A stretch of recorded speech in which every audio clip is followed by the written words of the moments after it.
Todo ser humano é um universo em miniatura. A lâmpada de Israel. E ainda no tempo em que o rei Davi saía à guerra, houveram 4 conflitos entre os filisteus e Israel, que marcariam o fim de suas ameaças ao povo santo. E nessas batalhas estavam envolvidos 4 heróis de guerra dos filisteus, tão perigosos quanto Golias, a quem o próprio Davi matou no início da sua carreira. Esses guerreiros eram os últimos da casta dos Refaim, que tinham a reputação de possuírem força e vigor sobre-humano, e até mesmo nos dias de Jesus, a sua origem era atribuída à intervenção angelical e à trama de forças estranhas. Esses gigantes dos filisteus respiravam ameaças de morte contra o povo santo e persistiam em sua rivalidade, ao ponto de que o seu próprio objetivo de vida seria apagar a lâmpada de Israel. Em outras palavras, eles pretendiam eliminar a própria esperança do povo, para assim subjugá-los, colocando fim à religião dos hebreus. Essa religião mosaica que começava a ser esclarecida pela expectativa messiânica da casa de Davi e do seu herdeiro vindouro, que traria uma era de paz e restauração para toda a humanidade. Porém, essa expectativa seria agora colocada à prova, pois que haviam jurado de morte o rei de Israel. Ó lâmpada de Israel, não se apague jamais.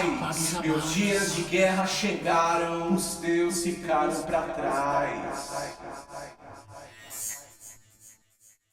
A esse ponto, Davi não era mais aquele jovem guerreiro, famoso pelo amor das mulheres, expresso pelo canto e pelo ritmo dos tamborins. Amor esse que não provocou rivalidade entre ele e Jonatas, o herdeiro de Saul, ainda que tivesse feito com que o próprio Saul passasse a odiá-lo. Agora, em meio ao conflito com os filisteus, Davi foi tomado de exaustão. Porém, Abissai, o filho de Zeruia, o socorreu e feriu o filisteu, que havia jurado o rei de morte, e assim o matou. Então, os homens de Davi, tomados por um sentimento de temor, pela possibilidade de que o rei fosse ferido, fizeram um juramento e juntos declararam: não saia conosco o rei à guerra, nunca mais, para que não se apague a lâmpada de Israel, conforme 2 Samuel, capítulo 21, verso 17. E a partir desse incidente, o ungido do Senhor não mais se envolveu com conflito direto, para que o seu trono não ficasse sem herdeiro, e para que a promessa do Messias vindouro fosse preservada. Promessa essa que se cumpriu por ocasião do nascimento de Jesus, o Messias, o descendente direto de Davi, que há de se manifestar para julgar os povos. A expectativa messiânica é um sopro divino, um entusiasmo celestial que permite o desenvolvimento da religião genuína e da espiritualidade saudável. Nada é mais relevante para o cristão do que o retorno do Filho de Deus e a consolidação da era messiânica, pois que no tempo presente somos entristecidos pelo pecado e por suas consequências mortais. Porém, a expectativa do século vindouro preserva as nossas almas, por meio da firme convicção de que o Filho de Deus nos espera no paraíso, junto dos seus escolhidos, aguardando o dia da sua vinda e o dia da inauguração do seu governo de 1000 anos de paz e prosperidade que será implantado na terra. Ó lâmpada de Israel, Ó lâmpada de Israel, não se apague jamais. Meus dias de guerra chegaram, os teus ficaram para trás. A lâmpada messiânica é uma tradição espiritual transmitida de geração em geração, de maneira que nós que recebemos o Filho de Deus com um sentimento sincero de arrependimento dos pecados, estamos ligados a um sopro ininterrupto, que nos remete a Moisés e a promessa de que Deus enviaria um profeta especial após ele, e esse profeta é Jesus de Nazaré. E na verdade, mesmo antes de Moisés, encontramos vestígios da arrumação messiânica desde os dias de Adão, o primeiro a ser formado, pois que a eleição de Deus é um plano que se mostra firme, e desde antes da fundação do mundo, quando ele de fato separou cada um dos seus eleitos. Nesse sentido, a atitude heróica de Abissai no socorrer do seu soberano ganha um significado alusivo em nossos dias, pois que o nosso Messias não está aqui ou ali para que tenhamos o cuidado de protegê-lo, mas antes devemos proteger o próprio sentimento messiânico, sentimento que arde nos nossos corações. Ó lâmpada de Israel, não se apague jamais. Meus dias de guerra chegaram, os teus ficaram para trás. O cântico das mulheres provocaram espanto e escândalo para a casa de Saul, pois que espalhavam as notícias e a fama dos varões de guerra com o seguinte verso: Ikachaur balafaz, vedame de bebi voltar, vedame de bebi voltar.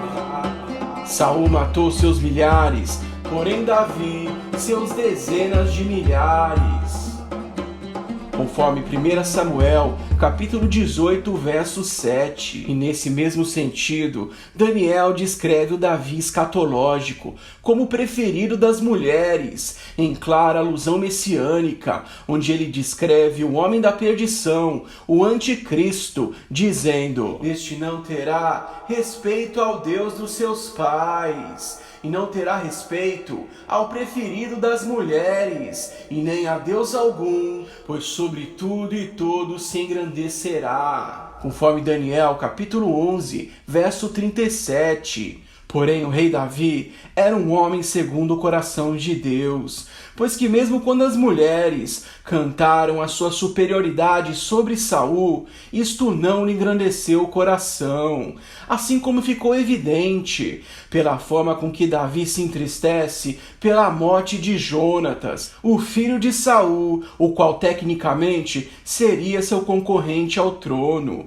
no que Davi entoou seu lamento dizendo: angustiado estou por ti, ó Jonatas meu irmão, pois que tanto foste amável comigo, pois que o seu afeto superava o escândalo do afeto das mulheres. Este amor puro, que supera o amor pela fama e pela glória, implícito no canto das mulheres, demonstra que a era messiânica será marcada por um profundo sentimento de irmandade entre os homens, assim como houve entre Davi e Jonatas, um amor puro e benevolente que colocará fim às fomes, às guerras, às doenças e até mesmo a toda a forma de competição. Ó lâmpada de Israel, não se apague jamais. Meus dias de guerra chegaram, os teus ficaram para trás.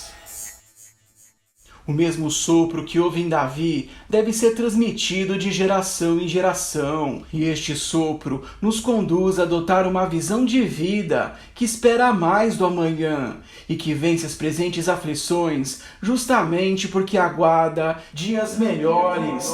Nesse sentido, o desejo pelo galardão e pelos benefícios do porvir são aquilo que mantém a nossa lâmpada acesa em Deus, pois que sabemos que Ele é recompensador daqueles que o buscam, e por isso não desistimos de buscar a consolidação da era cristã, não como quem adota uma meta ilustrativa ou utópica, mas na firme confiança de que o melhor no Filho de Deus certamente está por vir. Assim como está escrito: melhor é o fim das coisas do que o seu princípio, melhor é o sopro da perseverança do que o sopro das pretensões. Conforme Eclesiastes, capítulo 7, verso 8.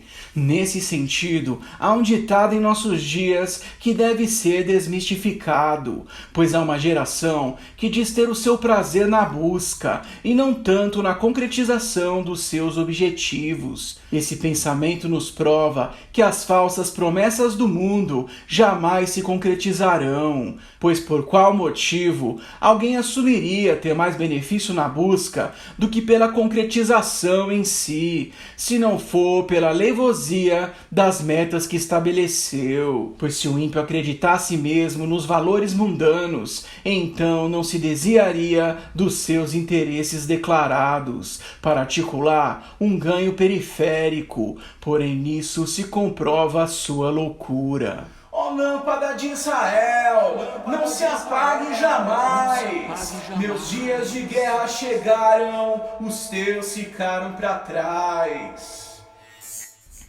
Por essa razão, é fundamental para a caminhada cristã a expectativa em torno do êxito messiânico e do estabelecimento da era do Messias, tão cedo quanto for possível e no que depender de nós, ainda em nossas vidas. Assim como fez Abissai, devemos preservar a promessa do Messias em nosso coração, pois notando ele que o Messias terreno estava enfraquecido, logo ele empunhou sua espada e o livrou do perigo de morte, pois Abissai considerou fazer tudo quanto podia e com suas próprias mãos para colaborar com o cumprimento da promessa do Messias celestial. E nisso não permitimos que a lâmpada do Messias se apague, mas a mantemos bem acesa, nós e os nossos filhos para sempre, até que venha o Senhor.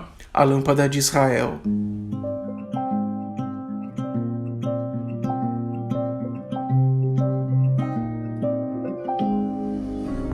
Que você tenha uma semana abençoada.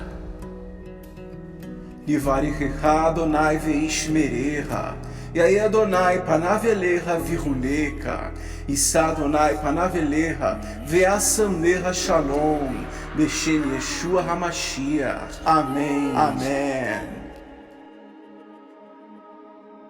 Que o Senhor te abençoe e te guarde. Que o Senhor resplandeça o rosto sobre ti e tenha misericórdia de ti. Que o Senhor sobre ti levante o seu rosto e te dê a paz. No nome de Yeshua, o Messias. Amém. Amém.